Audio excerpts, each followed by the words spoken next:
Polling ബൂത്തിന് മുന്നിൽ പതിച്ചിരുന്ന തെരഞ്ഞെടുപ്പ് കമ്മീഷന്റെ പോസ്റ്റർ കീറിയതിന് 3 മാധ്യമപ്രവർത്തകർക്കെതിരെ ഗുരുവായൂർ ടെമ്പിൾ പോലീസ് കേസെടുത്തു.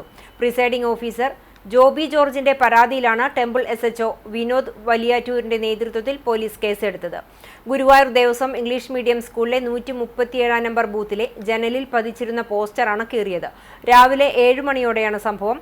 കേന്ദ്ര സഹമന്ത്രി സുരേഷ് ഗോപി വോട്ട് ചെയ്യുന്ന ദൃശ്യം പകർത്താൻ എത്തിയതായിരുന്നു മാധ്യമപ്രവർത്തകർ. സുരേഷ് ഗോപി പോളിംഗ് ബൂത്തിനകത്തേക്ക് കയറിയതോടെ പുറത്ത് മാധ്യമപ്രവർത്തകർ തിരക്ക് കൂട്ടുകയായിരുന്നു. ഇതിനിടെയാണ് ജനലിൽ ഒട്ടിച്ചിരുന്ന പോസ്റ്റർ കീറി ചില മാധ്യമപ്രവർത്തകർ ദൃശ്യം പകർത്തിയത്.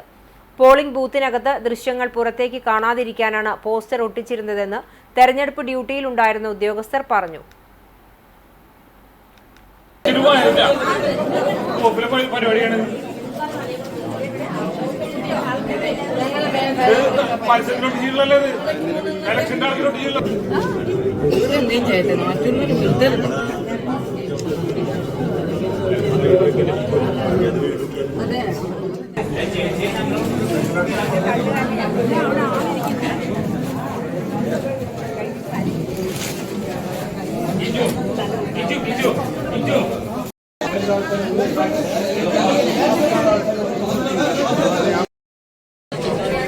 Kira